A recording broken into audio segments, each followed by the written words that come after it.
Stay up to date on the latest political news this election season for less.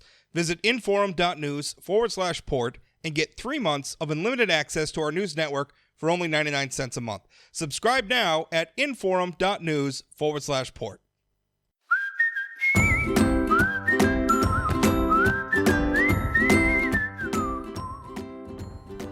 Welcome to Plain Talk. One of the issues that we're going to be talking about this election cycle is legalizing recreational marijuana. I'm sure you've heard about it at this point. A ballot measure group was successful in getting all the signatures they needed to put their issue on the ballot. North Dakota's voted multiple times on legalizing recreational marijuana and medical marijuana. Medical marijuana is now the law of the land. It's legal. Recreational marijuana is not, but that's what this ballot measure aims to do. Forming in opposition of the group is an opposition group. They're calling themselves Healthy and Productive North Dakota. They're the anti-recreational marijuana group. The group that's for it is New Approach North Dakota. That's the pro side that sponsored the ballot measure. And the I guess chairperson or spokesperson, I don't know what her official title is within the campaign, is a Fargo addiction counselor by the name of Christy Spooner. And I thought that was interesting, and I wanted to talk about it on today's show. Joining me as a Wednesday co-host sitting in for Chad Oban is Jamie Selzler, former executive director of the North Dakota Democratic Party, longtime participant in North Dakota politics, and also Mark Friese, who is he's the gentleman who drafted the ballot measure to legalize recreational marijuana, and also is the treasurer of New Approach ND. Is that correct, Mark? You're the treasurer? I'm the treasurer. I can't take all the credit for drafting it. I helped or assisted with the drafting. The heavy work there was actually done by the North Dakota legislature last session, actually. So. Oh, okay. Yeah, well, fair enough. I thought it was interesting. I wrote a column this morning, Mark, about the idea, because I was very surprised that and I should point out that Ms. Spooner has opposed previous ballot measures. So this isn't a new position for her. I was surprised that an addiction counselor would make an argument against legalizing marijuana. And just like the topmost thing in my mind was, does an addiction counselor want their clients or the people they're working with, do they want them in jail or do they want them in treatment? Because I think my argument is if we drag marijuana out into the light and make it a legal thing, we can deal with the fact that some people are going to use it irresponsibly or abuse it. We could deal with that also out in the light, and it's easier to seek treatment if it's out in the light. That's my thought. So I guess that just didn't compute for me, Mark. I couldn't agree more. If marijuana continues to be illicit, people are less likely to reach out for help if they have addiction issues. They're less likely to seek counseling. They're less likely to employ the services of folks who can help them overcome addictions because it's illicit. It's illegal. If it's legal, like alcohol, it's a lot easier and a lot more societally acceptable to look for help. You know, it's interesting. Groups like this, if every expert says that alcohol is far worse for you physically, it's far more addictive than marijuana is. And it's interesting that groups like this form to stop measures like this, rather than go after what maybe is I would never advocate the bad alcohol, but if they're sincerely trying to prevent and stop addiction, you'd think they'd put their efforts towards that. I just find it interesting that an addiction counselor would make an effort to not stop other things that are causing addiction as well. So I'm not quite sure what their logic or reasoning behind it is. I agree. I think one of the things that a lot of people are unaware of is, and they've been told for years how dangerous marijuana is and the impacts it has on people, and a lot of that information is false. There is never in the history of the world been a reported overdose death from marijuana, not a single one, worldwide. And daily, even in our state, we're having people that are dying from alcohol overdoses and abuse of alcohol. So the reality is the reefer madness, the sky is falling type of arguments really aren't selling with people who are becoming educated. And to be clear, alcohol prohibition doesn't work either. And I don't think anybody here is advocating that. We're not saying go after that and not this. I mean, alcohol obviously has deleterious impacts on our society, and we have to deal with those every day. But we tried to ban alcohol, and it didn't work. It made things worse. It was bad policy. So it's legal. And I think in a lot of ways it's the same argument with marijuana. Mark, I wanted to get you to respond to some of the arguments that they're making. Now, I'm reading from the article that our reporter Jeremy Turley at Forum Communications wrote. He quoted one of the other people, the activists who are joining this, a gentleman by the name of Luke Niferatos, from a Virginia-based organization called Smart Approaches to Marijuana. Niferatos said this. He said, I quote, Measure 2, which is the current measure on the ballot, Measure 2 would result in more youth using marijuana, more traffic fatalities from marijuana-impaired drivers, more marijuana-related emergency department visits, and countless adverse physical and mental health effects. Mark, when you hear that, how do you respond? Well, I'll start with the youthful use. I would not have signed on. I would not have attached my name to this if it would have legalized the use of marijuana by those under the age of 21. The studies are still in progress with respect to the psychological or physiological impacts on a growing brain for the use of marijuana. And by the way, I'm not advocating for the use of marijuana. There's a very important distinction between getting the government out of it, quit criminalizing it, quit imprisoning people and finding them and ruining their lives versus I want to use this substance. But I don't agree that youth use is going to increase. In fact, every peer-reviewed study, every governmental study that has addressed youthful use in states that have legalized adult use cannabis have found that the rate of usage has gone down by those under the age of 18. With respect to traffic impacts, unlike the opposition, I have a great deal of faith and trust in our law enforcement. They're capable and every day are arresting people who are impaired by substances, whether it's marijuana or alcohol or other types of things. The statistics from the states that have legalized marijuana show that the number of impaired driving arrests has actually gone down since states have adopted adult use provisions. So people are using less alcohol, I assume, is what's going on. People are making the smart decision not to use marijuana before driving. I just think it's easy to throw out statements like people are going to be in the emergency room, traffic fatalities are going to go up, youth are going to use this substance. It's easy to throw that out, but when asked to compare that to states that have dealt with this already, the statistics prove otherwise. I'm curious, Mark, if you're aware of any statistics or any information out there about states that have legalized marijuana, what effects it has on more illicit, opioids, things that maybe marijuana is an intervention for rather than that. Do you know much about that? I've read one study because I'm intrigued by the notion. We're dealing with an absolute epidemic of fentanyl and methamphetamine use in North Dakota. I'm losing clients who have overdosed and died from those substances. And I wondered whether if marijuana had been legal, if some of my clients who had turned to fentanyl or other drugs may have used marijuana instead. The studies are in their infancy yet, but there seems to be a correlation in the reduction of the amount of use of harder drugs like fentanyl and methamphetamine in states where marijuana is legal, and that's an option available to people. So that's kind of a way around your question, but the studies, there are studies underway on that issue. Mark, that's a really interesting question that Jamie brings up, because I think the other thing we often hear is that marijuana's a gateway drug. And so once you start using marijuana, then it leads to some of the other drugs, like fentanyl or methamphetamine.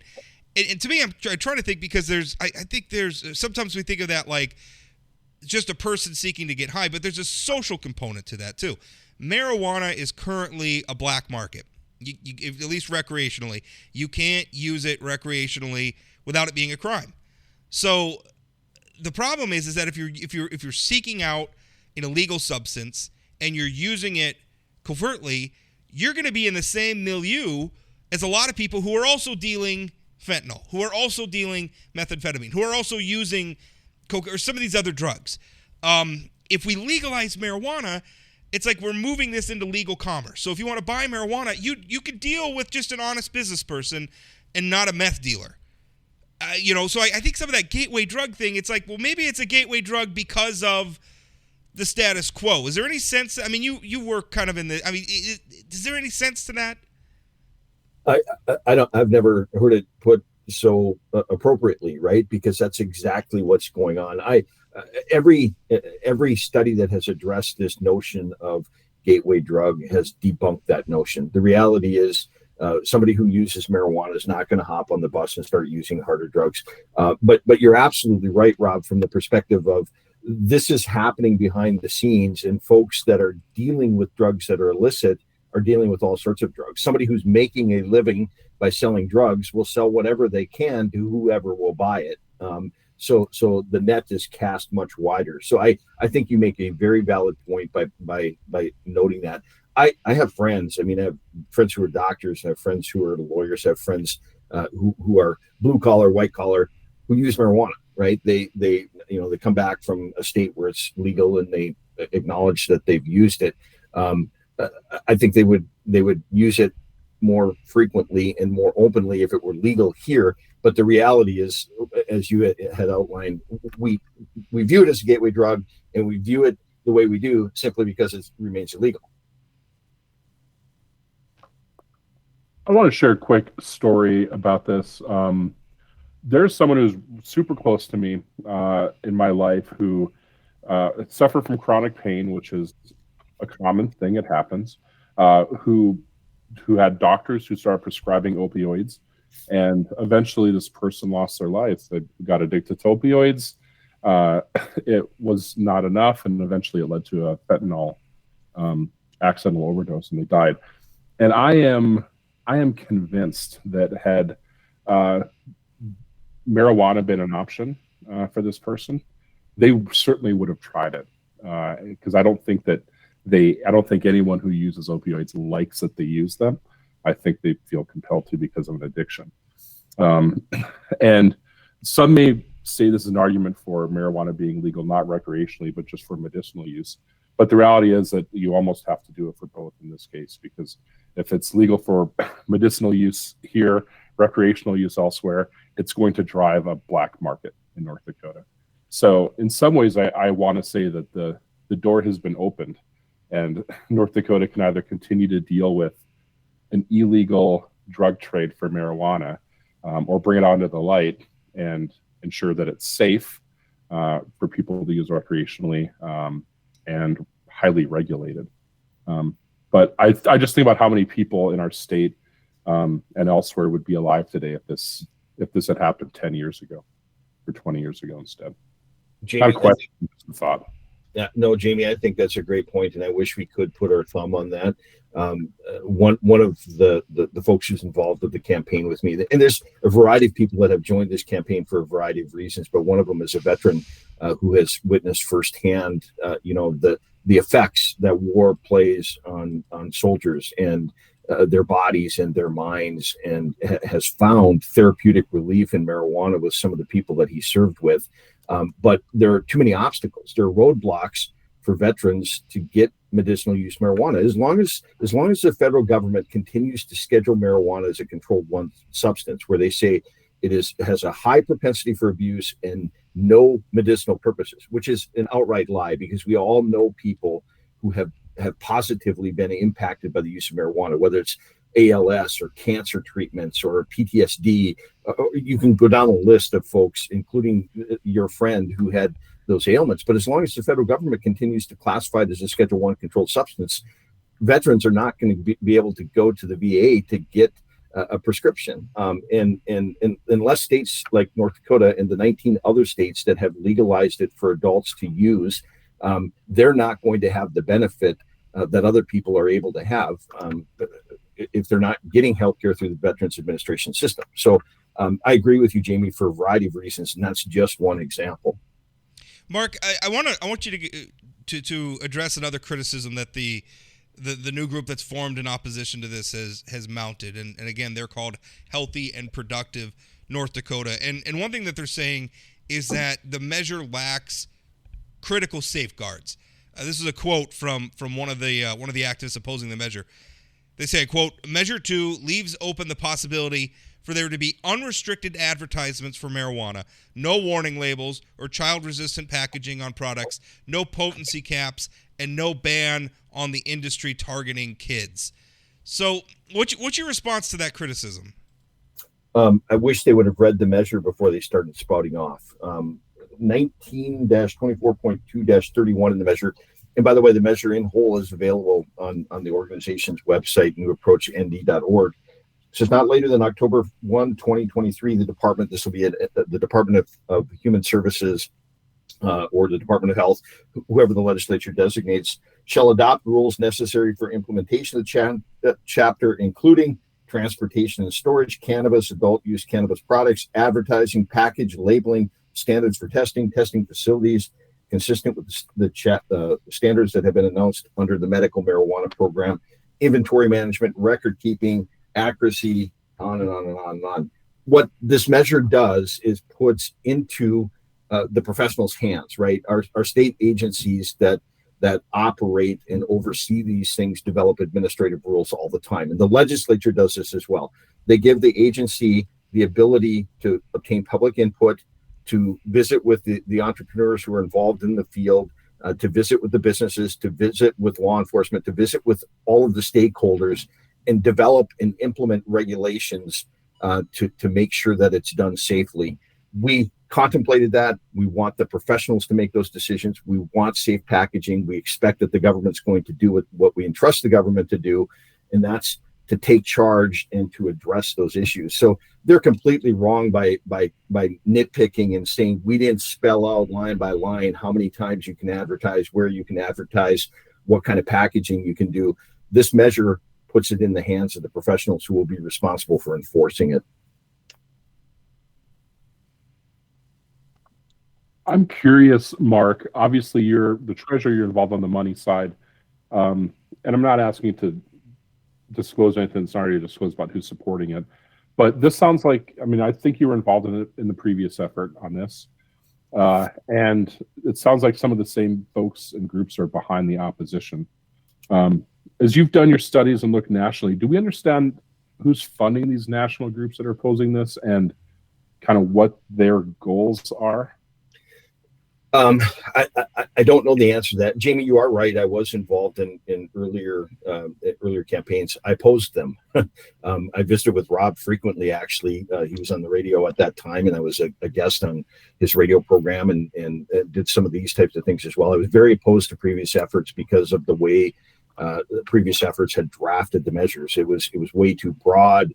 It would have profound impacts beyond what it intended to do. I've always, I shouldn't say always, at least in the last 20 years since I've become a lawyer, I've appreciated and agreed with the proposition that marijuana is a public health issue and should be addressed in a public health form. It's not a criminal justice issue to be resolved in criminal cases. But so I was involved, but on the opposite side. The funding for us has come. We've had well over 100 donors locally. We've had folks that are national allies that have worked for marijuana reform in other states as well. There are people that are involved in the medicinal marijuana programs in North Dakota that have provided contributions as well. So our funding has been, local as well as national, with advocacy groups and public interest groups. And there are benefactors who have believed for years, wealthy people that believe that this is the right thing to do, that are providing contributions as well.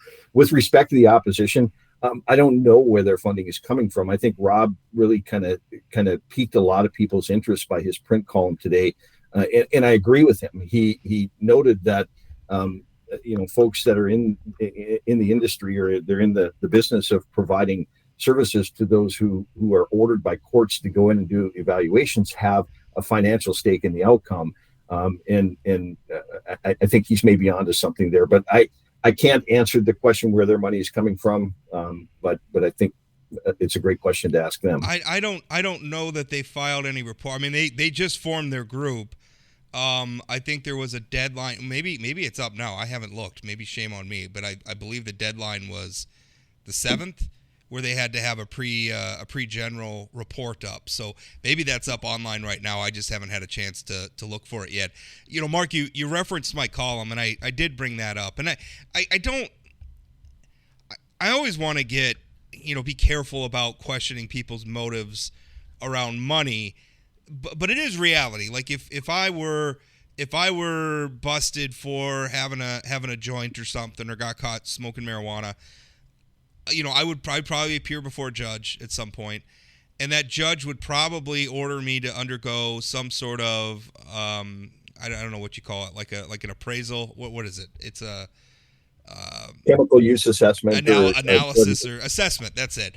They would assess me, and then probably I'd have to go to like a addiction class, some therapy. And I'm not against those things, by the way. I much prefer that sort of thing to putting people in jail, and I'm glad our criminal justice system is opening the door to doing more stuff like that. But people get paid for that. And so if marijuana is legal, like if it's legal for me to have that, then I'm never in court. And nobody sends me for an assessment that I have to pay $200 or $300 for. Nobody sends me for an addiction counseling class that I have to pay $800 or $1,000 for, or whatever the prices are. I'm kind of pulling these out of the air. But, that's a significant amount of money. I was looking up some statistics for that column. North Dakota had almost 7,000. No, I shouldn't say. I think it was like almost 6,500 drug violations last year, according to the most recent crime report just released by Attorney General Drew Wrigley's office. 44% of them were marijuana, right? I mean, it's the biggest category. It's bigger than any other single category, single drug. And all of the people being arrested for that are, almost all of them, I'm assuming, are probably being, ordered by a court to pay an addiction counselor to give them services. That's a significant amount of money. I don't know how we can ignore that in this debate. Am I getting that? You work in the courts every day. Am I getting that stuff right, Mark? Yeah, no, you're right. I mean, you're absolutely right. And insurance companies are paying for a lot of this as well, right? So somebody is court ordered to go in and do an assessment. The insurance companies are ending up eating some of the costs there. You're absolutely right. For years, I mean, as you outlined accurately in your column, folks advocated and lobbied lawmakers to make it required in every single case. And they backdoored one last session on underage alcohol consumption too, where anybody who's under 21, if they get a second offense, underage alcohol consumption, they have to go through a counseling and educational program that's paid for by the person who's ordered to do it. And just to be clear, nobody here's throwing dirt on counseling or anything like that. If you need help, get help. That is a good thing to do. Don't get me wrong.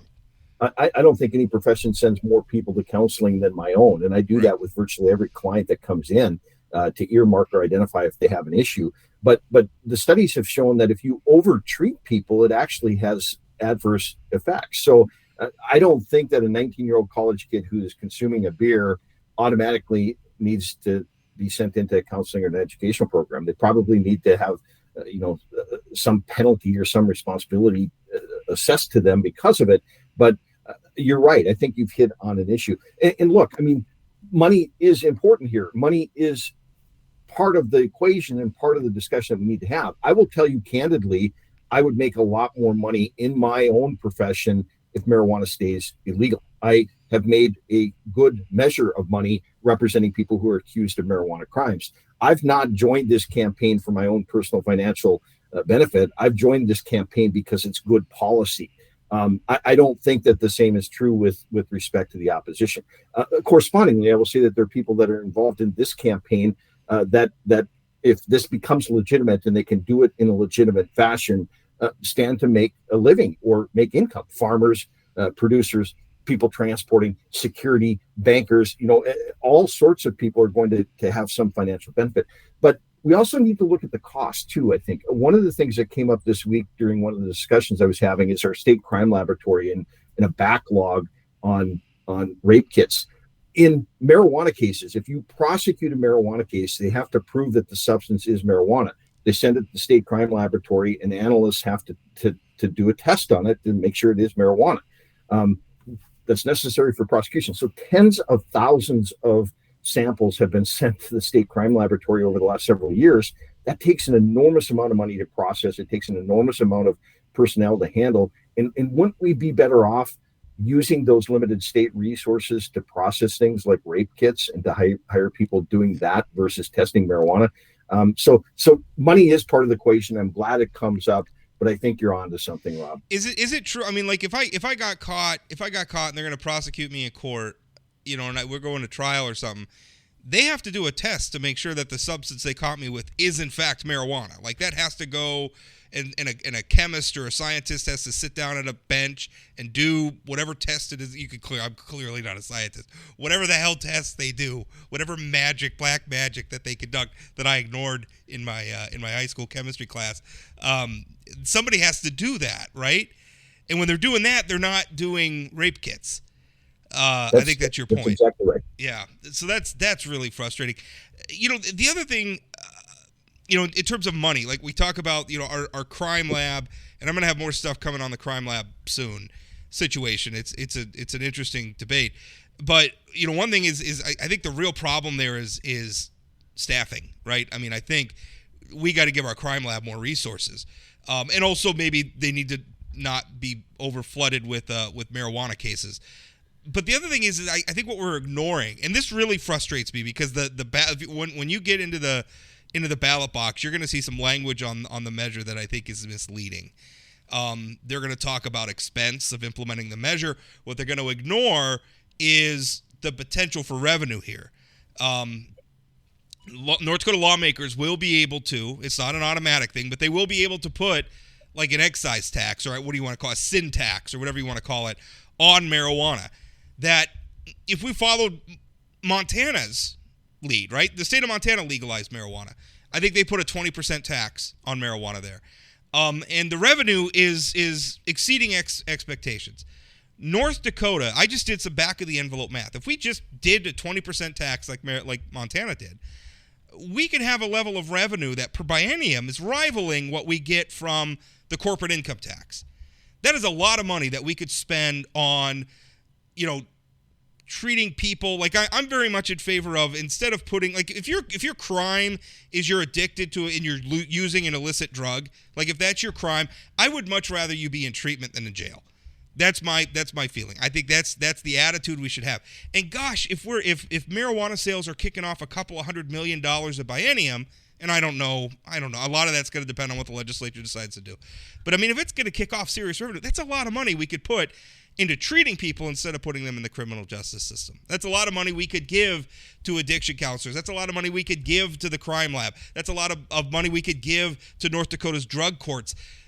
This is an opportunity not just to give people who want to use marijuana an opportunity to use marijuana and sell marijuana and make money, but this is an opportunity to address a real public health problem in our state and a real criminal justice problem in our state. I think that is exceedingly well said. The educational component is part of this as well. When folks are providing cost estimates, they always leave out the money saved, right? How much money are we going to save? You just take a normal, ordinary marijuana arrest where you take a patrol officer off the street for an hour to process the case, to arrest the accused, to seal the evidence, to put it in an evidence locker, to write a report. And then once it goes into the evidence locker, and a good share of these cases result in a guilty plea. So not every case results in testing of the substance, but assume that the individual goes to trial.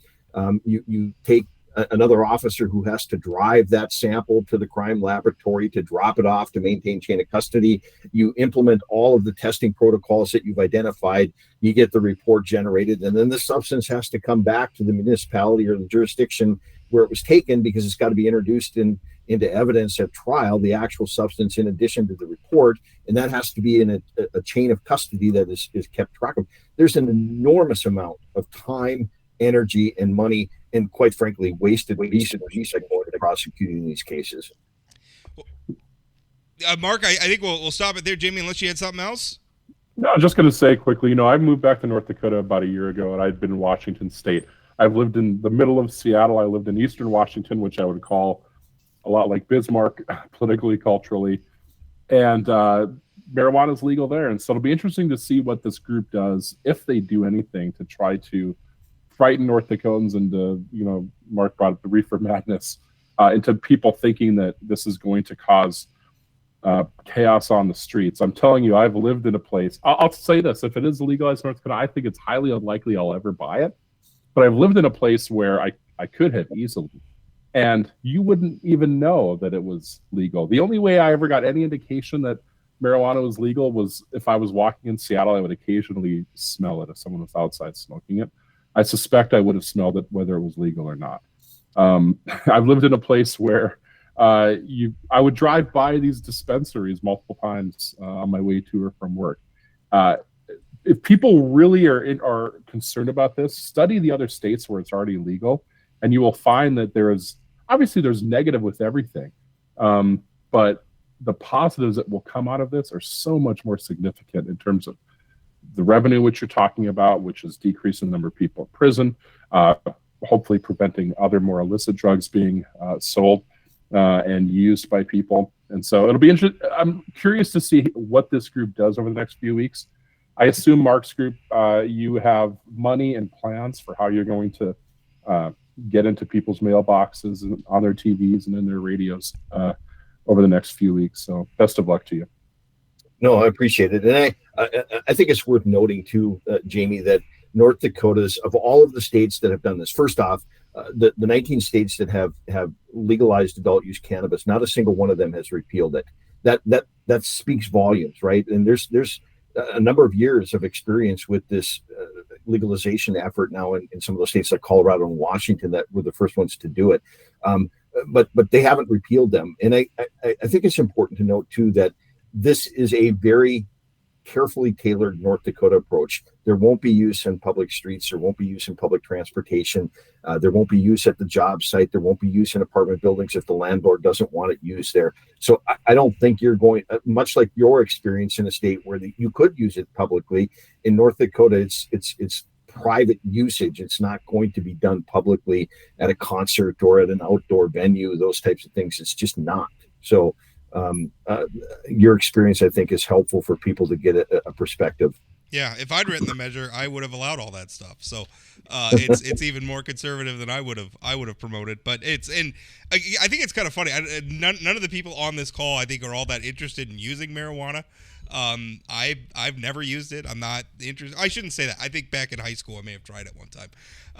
Not interested in it. Never have been interested in it. I have no real dog in this race other than I'm a taxpayer of North Dakota, and I think we have a better way of dealing with this. Mark, thank you so much for your time. Appreciate you being on. My pleasure. Thanks for the invitation. Hi, everybody. I'm Chad Kuhl, host of the Northland Outdoors podcast. Hey, here in the Northland, we love our time outside. And on the Northland Outdoors podcast, we're going to talk about all of it. Not just fishing, not just hunting, but mountain biking, camping, rock climbing, bird watching, you name it. We're going to have it on the Northland Outdoors podcast. New episodes every 2 weeks on Spotify, Apple Podcasts, wherever you get your podcasts. So look for it and join us on the Northland Outdoors podcast. Just finished up our interview with Mark Friese. He is a attorney with the Vogel Law Firm. He's a criminal defense attorney. He's in the news a lot because he represents a lot of times a lot of high-profile clients. If you're reading a story about somebody who got in trouble, their attorney might be Mark Friese. And he's I thought that was really interesting, his point about how he's speaking against interest, right? If marijuana is illegal, that's more clients for him, right? That's more people being arrested, and that's more potential people paying him to represent them in court. I always think that's interesting, people's motivations. Let's move on, though. Let's talk about something. We had an incident in Bismarck, And it actually happened back in September, but it involves a woman who's a member of the Bismarck School Board. Her name is Emily Eckroth. Her husband, Ryan Eckroth, was a candidate for the State House of Representatives. He lost the Republican primary in June, but they got pulled over, and it was. I think we all know why. If we look at the circumstances, it was early in the morning. It was after midnight, Saturday morning, September 3rd. They were stopped because he allegedly failed to maintain his lane on Interstate 94 in Bismarck. During the stop, he was getting field sobriety tests. And police reports allege that Emily Eckroth became agitated. She allegedly used verbally abusive language towards the Burleigh County Sheriff's deputies who were involved in the stop. She was trying to film the stop. They told her she was welcome to film it, but she needed to keep her distance while they were doing their investigation. She kept coming towards them. Eventually, one of the deputies put her in the back of a squad car, essentially detained her until they could finish the stop. At that point, the officer, when they were done, went to get her back out of the car. They found a puddle of urine in the bottom of the car, and I'm now going to read you a quote. This is from the report written by Deputy Schwarzkopf. It says, once Schwarzkopf opened the door, a large puddle of urine was found on the floor. Schwarzkopf asked Emily if she had peed her pants. Emily proudly proclaimed, "Yes, I did. It felt great." Emily was released from handcuffs and proceeded to throw her urine-soaked sweater in the ditch. Deputies informed her that she would need to pick it up, otherwise she would be cited for littering. Emily again called deputies, a word that I'm not going to use on the podcast, and picked up her sweater. She was released back to her husband and received a ride home from her stepson. First of all, Jamie, this is shocking behavior, and I guess it's salacious. But the more interesting thing to me here is how much bad behavior we're seeing from elected officials these days, and how often their supporters just make excuses for it. Like and it's a lot. I mean, we have a situation with the city council over in Los Angeles where they were caught on a recording making racist statements about I think one of the other council members, although he was white, had adopted a black child. They made racial comments about the child. They made racial comments about black activists who were coming before the city council. I'm not going to repeat any of the epithets that they use because they're hateful and ugly. You could certainly read more about, but that happened. The Herschel Walker thing happened in the Senate campaign where you have very credible evidence that he paid for an abortion. This is a man who on the campaign trail is not only opposed to abortion, which, let's face it, just about everybody's opposed to abortion, but he's in favor of making it illegal with no exceptions to abortion. Like not even for the cases, not even for the health of the mother, not in cases of rape or incest, for no exceptions, but yet he paid for an abortion for his mistress, which I guess he believes in an exception for political expediency. In these instances, it's like we have public figures behaving badly, Jamie. And then not only, it used to be like when, I don't want to say it used to be, but it seemed like politicians were more willing to sort of, like if they got caught out, they would resign, right? Like they wouldn't cling to power. But then the other problem is like their supporters just don't, like there's no shame anymore. It's just, we're going to stick with our person because better them than the other person. It's like the only sin that someone on my side of the aisle could possibly do in my mind is be a member of the other party. And I don't know, maybe I'm extrapolating too much from a early morning traffic stop in Bismarck, but I don't know. I'm watching all this happen, Jamie, and I'm just kind of amazed. Yeah, it's interesting. Well, first of all, about the Bismarck, there's a lot to unpack here. I mean, everything you're saying is worthy of discussion. The Bismarck situation first, though, the police showed an incredible amount of restraint in dealing with her, and I don't know. I guess I've never been pulled over, put in a police car in the middle of the night, but I imagine that they typically aren't as nice and friendly as they were with her while they were trying to do their job with her husband. So the fact that they were so accommodating apparently got them no goodwill from her based on how she reacted and urinated in the back. Let's be honest. If their skin color had been different, If she had I been don't an American, I suspect there would have been a different reaction to her. I hate to say that. But look at also. I mean, there's the political connections, right? I mean, Ryan Eckroth just ran a very high-profile legislative campaign in Bismarck. The officers may have known who he was. You know, I don't know. I don't know why. What also sticks out to me about that traffic stop is they didn't drive away in their own car. Someone came and got them. So why? Like, if neither of them could drive home, was he impaired? Was Ryan Eck? I mean, they say he wasn't cited for DUI. He rode home with somebody. So yeah, what was that? It's hard to know without being there. I mean, it's certainly possible that it's possible. It's likely that he probably had something to drink. I mean, based on how intoxicated his wife seemed to be. And by the way, I'm in favor of cops showing restraint. Like I'm not saying that what they did was necessarily bad. I'm in favor of restraint. I'm not in favor of when they get super ticky-tacky and then they get, you know, but I don't know. Like, you pee in the back of a cop car and all you get is a Class A misdemeanor. And I'm not really advocating for more, but like, I can think of just so many other scenarios where that just ends terribly for you when you're doing that to a police officer. Well, then she says that she's glad she did it, and then throws a sweater away, and then they even give her a warning, like, "Hey, we're going to give you a ticket for littering if you don't." Give her the ticket for littering. Yeah. Give her something. So anyway, I mean, we don't need to belabor it, but the fact that this was a apparently well-to-do white couple in Bismarck. She's in addition to being a member of she's a physician. She's a physician in Bismarck. She's obviously on the school board. He's well connected. It would have been different if it would have. I'm sure it would have been different if under different circumstances for race or whatever. But who knows? It's hard to say that for sure. Yeah. But in this case, we have a history in North Dakota where many people from both sides of the aisle have gotten into some trouble with. Superintendent of public instruction got into some issues. We had a insurance commissioner who eventually resigned from his issues. I think or tax commissioner. Or tax commissioner, tax commissioner, yeah. And I think that I think people in general, humans in general, certainly voters, have a desire to be forgiving and to be understanding and tolerant. And so in the past, if an office holder had made a mistake like this, they have generally owned up to it and said, "I messed up and I apologize and I'm going to get help or do better." And people will often let the first one slide. Sometimes they let the second mistake slide, and eventually it catches up to them.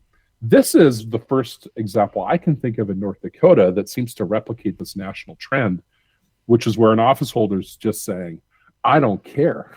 Like, I'm not apologizing for anything."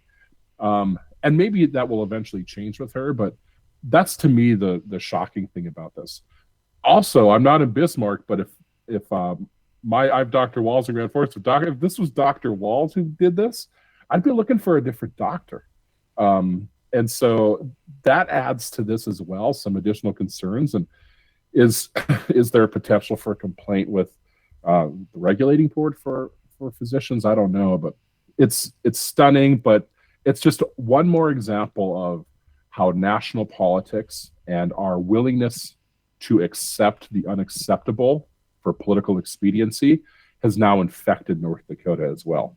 We thought we were above this and separate from it for so long, but we're clearly not.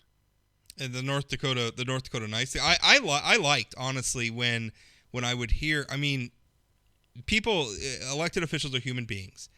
And I liked the idea, because, we had some Democrats who were stopped for DUI and things like that. And I didn't think that was like an immediately resign thing. I think that was more like, gosh, I hope you get help. Obviously there comes a point where if it's impacting your ability to serve the public, or if it's bringing shame to your office, then yeah, you should resign. But, I generally like that voters were pretty forgiving. I thought that was a good thing for the most part. I mean, there's some things we shouldn't be forgiving of. But something like struggling with substances or whatever, like that's a different matter entirely. I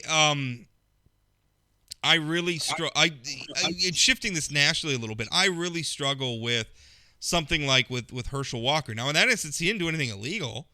He just did something that was diametrically opposed to one of the center planks of his campaign, right? I mean, abortion is one of the hot, if not the hottest issue in the midterm elections right now.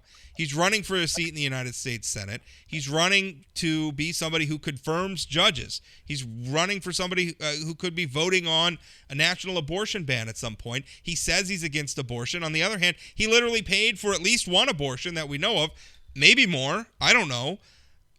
I just like I see a lot of people who are saying, oh, we're for family values and we're for moral living and everything.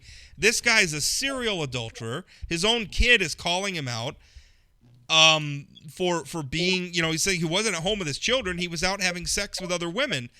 That's what his own kid is saying about it. And I'm thinking, like, at one point, is it so important to you that you beat Democrats that you're willing to make peace with a candidate who does not represent what you're supposedly advocating? I mean, at what point do you just like maybe the Democrat's the better option if the other one is completely compromising everything I believe in? Rob, it is clear that there was Stuart Stevens, who was a longtime Republican consultant, wrote a book called "It Was All a Lie," and I'm going to use that phrase with this. It was all a lie. All of the years of Republicans saying they cared about character first was, a line that they used all the time, that they cared about family values, that they cared about all of this stuff. It was all a lie. It was a lie the whole time. It was a lie that people were using to try to convince some voters, particularly those on the right or evangelicals, to vote for them. And it was just all about amassing power. Even after all of this stuff with Herschel Walker, Kevin Cramer is still fundraising for Herschel Walker. He's still sending out fundraising emails to his own list on behalf of raising money for Walker. Kevin Cramer, who I have always believed was sincere about family values to a large extent, I think is just proving that it's all a lie to him too. But you could I'm not saying he has to go out and endorse Warnock. I don't expect any Republican to do that. But how about you don't raise money for the guy who has done something you find abhorrent? Like, how about you just don't help him? How about and you so just it's a lie? Well, I mean, in these problems are sort of Donald Trump, again, a serial adulterer. I mean, Donald Trump's not living a Christian life, despite whatever pretenses he may aspire to when he's out stumping. He just doesn't. He doesn't represent that. But I mean, there's the other side of this coin too, because I remember when Democrats were calling Dick Cheney a warmonger. I mean, we had all sorts of movies. Dick Cheney's the most evil person in the world. He opposes Donald Trump, and now I see him down on the floor of Congress with his daughter, Liz Cheney, getting backslapped and handshaked and hand-fied hugs and everything from Democrats. So you want to talk about it's all a lie? If you really believe that Dick Cheney was a warmonger and a war criminal and all these other horrible things that Democrats say about Republicans sometimes, that's all a lie too, right? I mean, or some of the things like Mitt Romney, right? I think Mitt Romney suddenly well respected by a lot of Democrats, but I remember when he was some plutocratic misogynist, right? And his binders full of women and all this horrible campaign rhetoric. It's that hypocrisy drives me nuts. Like it drove me nuts when they were doing it to Barack Obama, when it was like, oh, Barack Obama had who's his real dad? He's a secret Muslim. All this stuff. I thought it was gross. I thought it was disgusting. I didn't understand why it mattered. I opposed Barack Obama because I didn't like his policies. But we say these things, and I think we don't really mean them, right? I think the embrace of Republican figures like Paul Ryan, John McCain, Mitt Romney, who when they were running for president or were opposing Democrats and others. All right, I'm jumping back in here. You probably heard some audio weirdness there because the FedEx man rang my doorbell. My dog started barking, so I had to go take care of that. Anyway, back to my point, Jamie. I think the problem is we say a lot of things about the opposition, and we're willing to tolerate a lot of things of our own side that just make us rank hypocrites. And I'm tired of it across the board. Yeah, I think there's probably two principles here. One is like the enemy of my enemy is my friend. So I think that drives a lot of why Democrats are thinking that Dick Cheney and Liz Cheney and Paul Ryan and folks are great. So that's part of it. But also I think things also change with time. I think back to Bill Clinton was supported by women's rights, by feminist groups in the 90s. Now, I don't think they would do that today. I think they would demand his resignation today for what he had done. But I think there's, to some extent, things change with time. But that said, what doesn't change with time is just completely ignoring all principles that you have in the moment. Yes. Like Herschel Walker's on the ballot right now. And by saying that, like, I'm not trying to do whataboutism or whatever. I just think a lot of that stuff is interesting. Like, I think it's very interesting that we're looking back at figures like Paul Ryan. I remember, like, Democrats are accusing Paul Ryan of wanting to push the elderly off a cliff. And now we're looking back and it's like, wow, maybe he wasn't that extreme. We're all kind of guilty of that, I think. Yeah. I'm certainly guilty of it, and I've said this to people before. When George W. Bush was president, I thought that he was, I love Rage Against the Machine. They wrote a song called Megalomaniac about George W. Bush. And I remember thinking, well, this guy has the potential to end democracy. He wants to just create war all over the world. And I regret my feelings about him now, because I think I was so in the moment of, wow, he is just pure evil and wrong. And I realize now that I was wrong. You could still think that invading Iraq was a bad idea. But a terrible, terrible blunder, but it doesn't make him evil. I do not think I'm going to look back on the Trump years and think, oh, those were the good old days. I certainly hope not. I think that we'll be in a world of hurt if that's the case.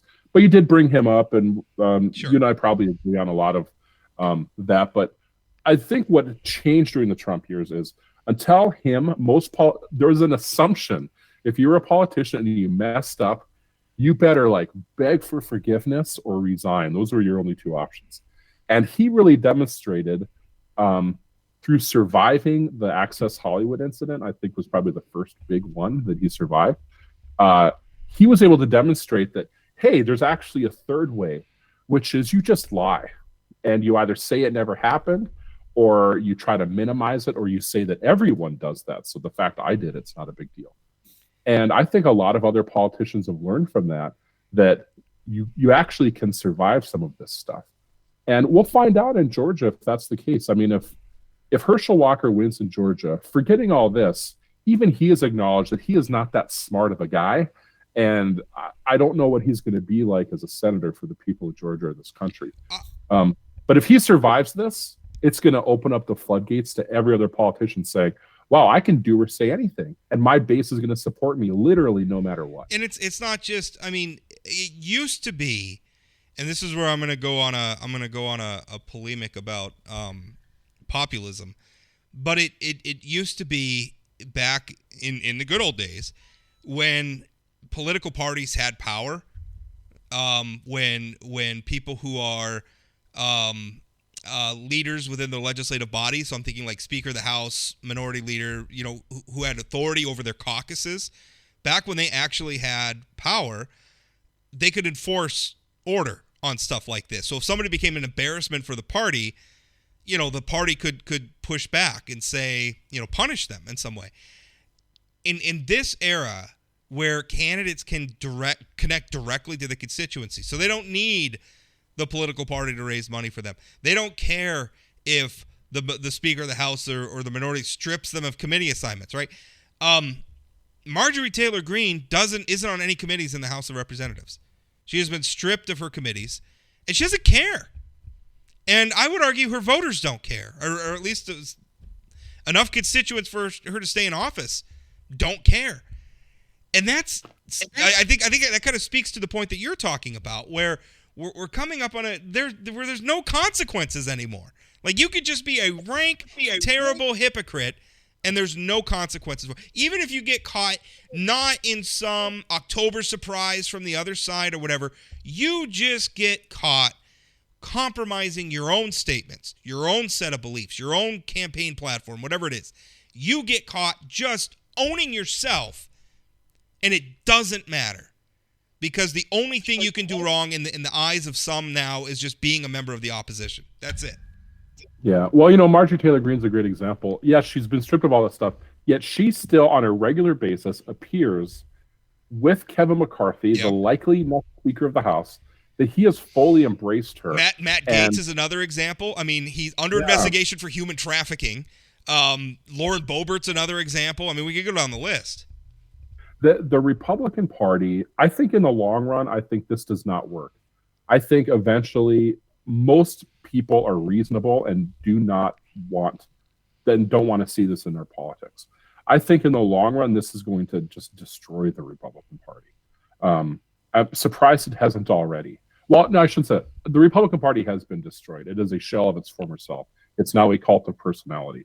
And at some point, that cult of personality will disappear as well. It just may not be this election. I mean, because again, Democrats are not favored to hold the House right now, and they may not hold the Senate either, depending on how the election goes. I mean, if everything that we're saying about Republicans, and it's true, and yet somehow Democrats are still losing, which is remarkable. Well, I don't know. I don't necessarily know that's the case. If you look at polling results in a lot of these Senate races around the country, Democrats are competitive or leading. And so here's what I know. History tells us, especially when you look at things like Joe Biden's approval rating being in the lower mid-40s, history tells us that this should be an epically bad year for Democrats. Democrats should lose 40 seats in the House. Democrats should lose 6 or 7 Senate seats. If history is telling us, that is unlikely to happen. The fact that Democrats actually have a chance to keep the Senate tells us what a horrific job Republicans. This is the political professional lowering expectations, right? I'm not. No. This is how you turn L's into W's. If I were lowering expectations, I would say, oh yeah, the Senate is definitely going to be lost. I get the point you're making. I'm just teasing you a little bit. Yeah. It's bad. And again, I'm saying this, I have no desire for Democrats to be in control of Congress. None whatsoever. But I also don't necessarily want it to be in control of Republicans who have only a very superficial fidelity to their own principles, right? What's the point of that? We may as well have Democrats. At least I know what I'm getting with Democrats, as opposed to a bunch of Republicans who don't know what they say and may do something just wildly embarrassing and distract the country from the fact that Russia is threatening nuclear war. Our budget remains completely out of control. We have a president who's doing extra constitutional things on things like student loans, where we're just making new law because Congress is so dysfunctional. They're not going to do anything about it. We can't build pipelines in this country. There are so many things that Republicans should be talking about right now. And Jamie's like, well, no, we're doing all those things right. But that's the debate I want to have with you, Jamie. Instead, we're talking about what a schmuck Herschel Walker is. And you know what? We should talk about it because he's a giant one. Yeah. No, you and I agree that for decades, the dysfunction in Congress has allowed the president to use executive authority in ways that are completely wrong. And I think that it doesn't matter who the president is. Oh, yeah. It's been a trend for a while. George W. Bush did it, then Obama did it, then Trump did it, Now Biden's doing it. It's a problem. But you almost leave them with no choice because it's like they need to get something done. They need to run the government somehow, and you have Congress that can't get anything They don't even budget. They've done a lot in the last couple of years. Democrats have been able to actually get some stuff across the line in terms of infrastructure and things like that. But I don't know. With help from some Republicans, our two North Dakota senators voted for the infrastructure bill. We're getting some stuff done. Yeah. Which according to some people makes one of them a hero and one of them a horrific guy who needs to lose his election this year. Yeah, so, well, that's not but again, I mean, the hypocrisy abounds everywhere you go. Well, that's one last thing. Term limits. I think you agree with me. This is probably going to pass. Maybe you've seen the same polling numbers I have. I don't see how you turn that around. I don't want it to pass. I thought it was really interesting though that the Farmers Union and the Farm Bureau, given the polling numbers that I've seen, came together, stuck their necks out, and they're opposing this thing. That's pretty remarkable to me. It is remarkable for them to get on board with something. There's lots of reasons that term limits should not pass. I mean, I think it's probably fine for the governor's office, but I generally don't have an issue with term limits for executives. But in the end, the fact that this got put on the ballot so late is a huge boon to the supporters of term limits. Because if this had been on the ballot the whole time, I imagine that people like me and a few others who were sort of more older political hands in the state probably would have organized something to oppose it in some way. Now it's hard to go out and fight, to get rid of term limits, but I think there would have been some sort of unified process that I and others would have been involved in. But because it got put on the ballot so late, it's almost too late to actually do anything about it.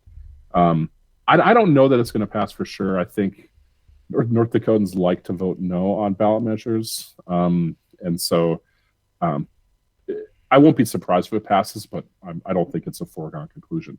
I think in 8 years or 10 years, we are going to see the effects of it, which is bureaucrats and lobbyists gaining a massive amount of power when we have legislative leaders who only have 1 or 2 terms under their belt. The majority leader can't have more experience than 2 terms now in the House or the Senate. Like that's same with the minority leader. I mean, it's just they're going to be in charge of their caucus. They're going to be in charge in a lot of ways of setting the agenda on the floor, and they're going to be newcomers. And that's I think even I've spoken to lawmakers who are in their second term saying I would maybe like to be majority leader one day, but I know I'm not ready for it right now. It's a big job, and I think which by the way speaks to a cynicism about I think what's driving a lot of this stuff. Whether maybe here's where I'm going to come up with the grand unifying theory for all of this. I think that we have invested so much time as Americans into sort of turning our political process into a joke. And don't get me wrong, I appreciate good political satire. I laugh at some of these clowns the same as the rest of you. But we've developed this idea that public service is a joke, that politics are a joke, the game is rigged, you know, the powerful always win, all these things that we all say, sort of these rote things, and we throw them out, we don't really think about them. I think we've started to believe it. And that has allowed us to tolerate clowns like Herschel Walker running for the United States Senate, or Dr. Oz, who's a snake oil salesman. I mean, we've come to tolerate this stuff in the same way that we think term limits are, well, one person's as good as the next person, we may as well just term limit them. I think that's just kind of the attitude right now. We've bought into the cynicism, and I would really like to get past that, because serving in public office is really important, and it's not an easy job, and we ought to want good people to run, and when bad people run, we shouldn't elect them. It's not a joke. The vast majority of legislators in North Dakota of both parties are good people who sincerely want to do the right thing for the state and disagree with each other on how to accomplish on how to get there. But they are good people. Sure. And of course, there's some bad people, and those are the people who get the headlines. But there's mostly good people there, and I get the people who are behind. You know, the Basiak crews behind the term limits. This is their way. They can't win the old-fashioned way, and so they're going to try This is their way to burn it down. And I say, as a Democrat, in the long run, is this going to help Democrats in North Dakota? Probably. I mean, it'll probably make it easier for us because winning an open seat's always easier than So, as a Democrat, it may help us in the long run, but I think it's just bad. But it also means you lose someone like a Joan Heckerman, who's the outgoing minority leader in the state Senate. It means you lose a Tim Mathern in the Senate, right? I mean, it means you lose some people who have served there for a lot. Josh Boucher. Yeah, would be done in the House. We will lose at some point with this Kathy Hogan, who's a preeminent expert on human services in the state. Like, that's what people don't get is, like, with experience, these politicians who have been there for 10 or 12 or 15 years, whatever, eventually become experts in certain areas, and they know if a bureaucrat or a lobbyist or someone is blowing smoke. Yeah. They know that. Kathy Hogan's a liberal Democrat. I'm a conservative. She doesn't push the button the way I want to most of the time, but I know that when she's involved, I think she makes bills better. I think her involvement makes for a better policy, whether it's just keeping Republicans honest or maybe coming up with an idea that conservatives, for whatever reason, are blind to. I don't know, but we're going to lose people like that, and it's not a good thing. Not a good thing, and so I don't know. I don't think it's a foregone conclusion it's going to pass. More likely than not, I think I'm probably in a minority than feeling this way. From everyone I'm talking to, from you and others, it's going to pass. But I don't know. I think North Dakotans don't like voting yes. I hope you're right. I hope you're right. Maybe I shouldn't be so glib about it, but I mean, I've seen a lot of polling numbers. But I don't know. It's hard to pull sometimes. Jamie, I think I haven't looked at the ballot language, by the way. I think that matters a lot too. Yeah. So if the ballot language is confusing, I think people just don't know. But I'll have to take a look. We'll have to see. Jamie, thanks for your time. Happy to be here.